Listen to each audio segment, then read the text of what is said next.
Alright, this is my solution to problem 3, homework 7. And the problem asks how many bit strings of length 12 contain either 6 consecutive zeros or 6 consecutive ones. So let's first look at how many string bits of length 12 contain 6 consecutive zeros. So to get that, a naive approach would be to say, well, what if we have the 6 consecutive zeros in the first 6 bits, and then the next 6 bits are all 3 bits. So that's what I mean by those x's. They can be either ones or zeros.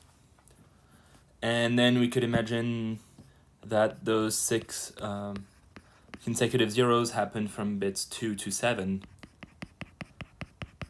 and so on. But we'll see that doesn't work because we'll have a ton of repeats. So if, let's say, this 3 bit here is a 0, and this 3 bit here is a 0, we can see those two cases are identical. And so we'll get a whole lot of repeats. So a way to fix this would be to add a 1 in front of, here, would be to add a 1 in front of the consecutive zeros to say basically that all the consecutive zeros, they start on bit 1, and here they start on bit 2. So if the string of consecutive zeros here, the 6 consecutive zeros, they start on bit 2, that means that the one before it has to be a 1.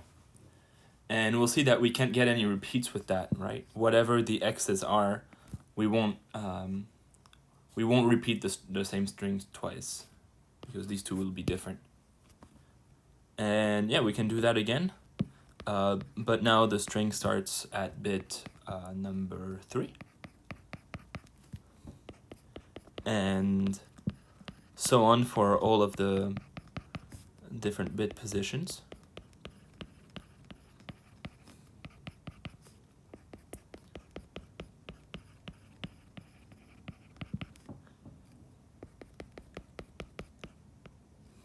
Sorry. Okay, and that's all of the possible cases. And now to count how many different possibilities are in each cases. So let's look at the first case here.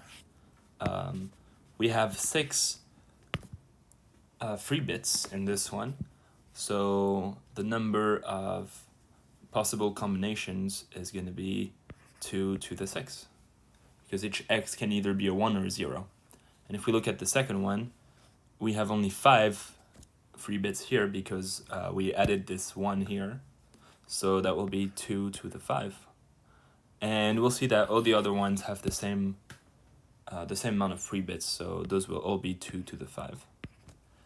Okay, so when we add all of this together, here we can see we have 6 strings with 5 free bits and 1 with 6 free bits. So let's just call this n0 to be the number of strings that contain 6 consecutive zeros. And that will be equal to 2 to the 6 plus 6 times 2 to the 5. Awesome. So now that we got that, we can pretty easily see that n1 is equal to n0. So n1 being the number of strings with 6 consecutive ones instead. And that's pretty easy to figure out, right? If you replace all of the zeros by ones and all of the ones by zeros, then it's just the same. It's just the same work, but with consecutive ones instead.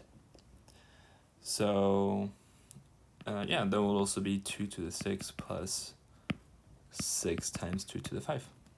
All right.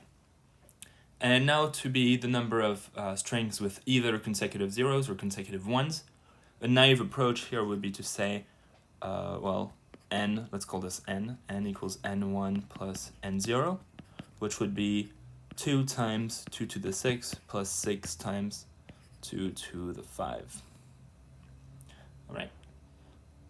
And, well, even though that seems like a good idea, that's not actually correct, because we will get some repeats, and we can only get 2 repeats, which are 0, 0, 0, 0, 0, 1, 1, 1, 1, 1, 1, and 1, 1, 1, 1, 1, 1, 0, 0, 0, 0, 0, 0.